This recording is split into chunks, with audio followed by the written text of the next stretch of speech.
ጤና ይስጥልኝ የህብረታችን ፕሮግራም ተከታታዮች እንደምን ሰነበታችሁ?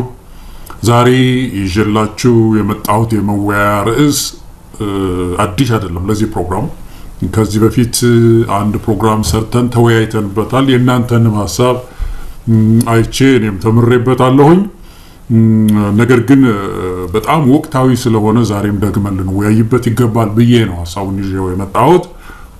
አንዳንድ ወገኖች የፓርቲ አመራሮችም በዚህ ጉዳይ ላይ የተለያዩ ሀሳቦችን ሲሰጡ አዳምጫለሁ፣ እያየሁ ነው።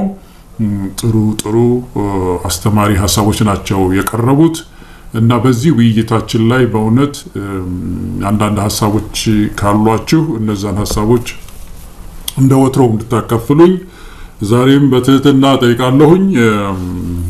የዛሬው ርዕሳችን እንዳልኳችሁ ደጋግመን በኢትዮጵያ ሁኔታ ልንወያይበት የሚገባው ወቅታዊ አጀንዳ ነው የምንለው የምርጫ ጉዳይ። ምርጫ መቼም ዓለም በሙሉ የታገለው ለምርጫ ነው።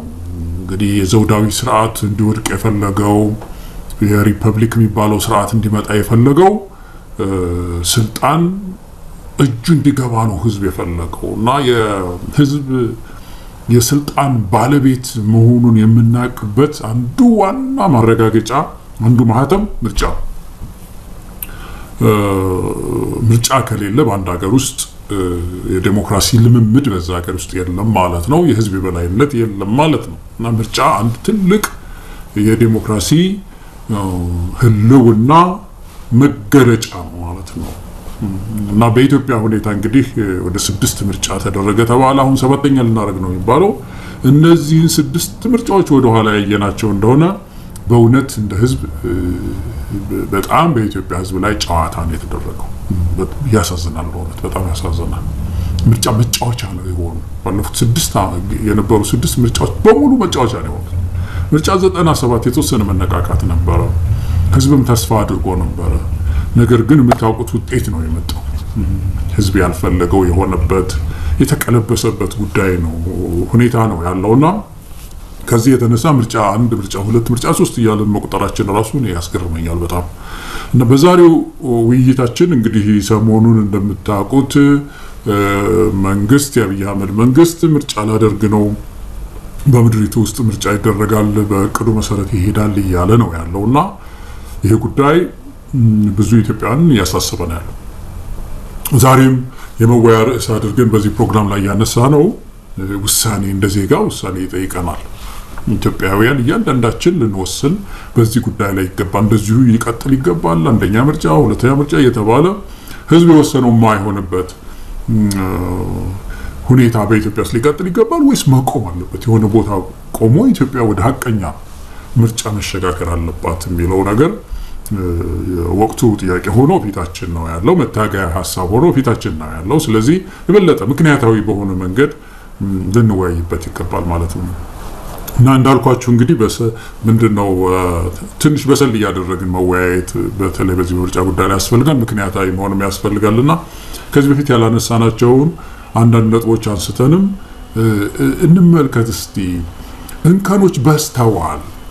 በኢትዮጵያ ስለ ምርጫ ስታስቡ እንከኑ በጣም ብዙ ነው እና በዚህ ሁኔታ ውስጥ ምርጫ ከባለፈው እንኳን ትንሽ የተሻለ ምርጫ ተውትና የባለፈው ያህል ምርጫ እንኳን ለማድረግ የማያስችል ሁኔታ ውስጥ ነው ያለው እና በኋላ ምን እናደርግ በሚለው ላይ በኋላ የተወሰነ ሀሳቡ እናንሸራሽራለን። ግን አላስቻይ የሆኑ ሁኔታዎች፣ የማያስችሉ ሁኔታዎች በስተዋል። በጣም የበዛበት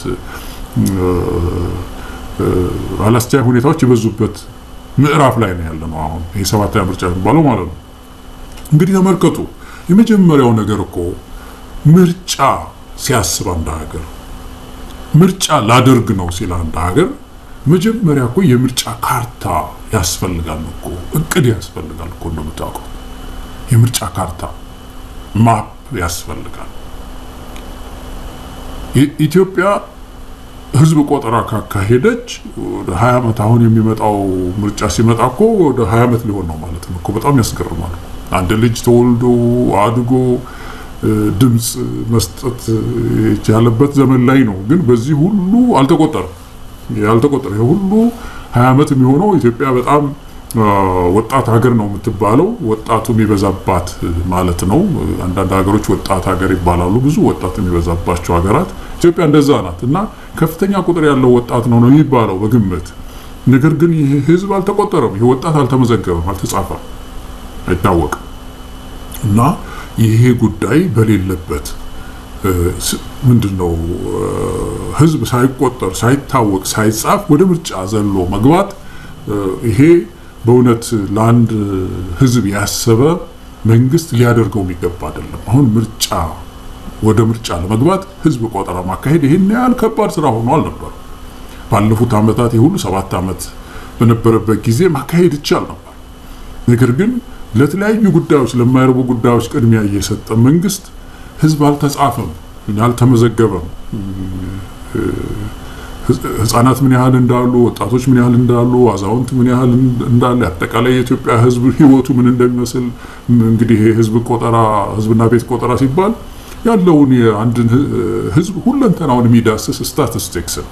እና ያ የለንም ኢትዮጵያውያን አላደረግም። ስለዚህ ይሄ አንዱ ትልቁ ችግር ይሄ ማፒንግ ነው። እንግዲህ ተመልከቱ በዛ በ2007 በፈረንጆች አቆጣጠር ማለት ነው ወደ 80 ሚሊዮን ይደርሳል ነበር የተባለው ህዝቡ።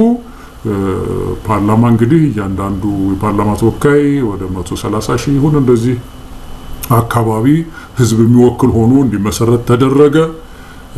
ተወካዮች ምክር ቤት እንደዚህ ምርጫ እንዲደረግ ተደነገገ። ነገር ግን አሁን በ20 ዓመት ውስጥ እንግዲህ የኢትዮጵያ ህዝብ በጣም በከፍተኛ ሁኔታ አድጓል። አዲስ አበባን ብትወስዱ ለምሳሌ 23 መቀመጫ ይገባሻል የተባለችው ህዝቧ 2 ሚሊዮን ወይ 3 ሚሊዮን በሆነበት ዘመን ነው። አሁን እስከ 7 ሚሊዮን ይደርሳል ይባላል። እና ያው 23 ወንበር ዛሬ የሚገባሻል የሚል ነገር ነው ያለውና ይሄ መስተካከል አለበት። ህዝብን የሚወክሉ ሰዎች ይመረጡ ዘንድ የምርጫ ወረዳዎች የምርጫ ማፒንግ የሚባለው ነገር መቅደም አለበት። የፌዴሬሽን ምክር ቤትም እንደዛ ነው። ፌዴሬሽን ምክር ቤት አሁን ሲዋቀር ምንድነው የሚለው አንቀጽ 61 ንዑስ አንቀጽ 1 ላይ እያንዳንዱ ብሔር በብሔር አንድ ሰው ይኖረውና እንደገና በ1 ሚሊዮን ደግሞ አንድ ሰው እየጨመረ ይሄዳል። እንደዛ ነው ቤቱ የሚገነባው ይላል። በዛ አሁን ህዝብ ቆጠራ ስላልተደረገ ይሄ ጉዳይ እንደገና የታየ አይመስለኝ። የፌዴሬሽን ምክር ቤትም ዝም ብሎ ያለ ምርጫ ካርታ ነው የሚንቀሳቀሰው። ተወካዮች ምክር ቤትም እንደዚሁ ወይ ቁጥሩ መለጠጥ አለበት ወይ የሆነ ህግ መውጣት አለበት። አንቀጽ 54 ንዑስ አንቀጽ 3 ላይ በህዝብ ብዛት ነው የሚለው። ነገር ግን የህዝብ ብዛት እንዳልኳችሁ ቆጠራ አልተካሄደም። ስለዚህ ይሄ አንዱ ኢትዮጵያ ውስጥ ለይስሙላ ካልሆነ በስተቀር ካርታ ሳይኖረው ማፕ ሳይሰራለት ወደ ምርጫ ገባለሁ ማለት በእውነት ተገቢነት የለውም። እና አንዱ ምክንያታዊ ነገር ወይም ደግሞ ከባቢ አልተፈጠረም ለትም የጎደለው ነገር አለ እንከን የበዛበት ምርጫ ነው ስንል አንዱ ይሄ ጉዳይ ነው ማለት ነው።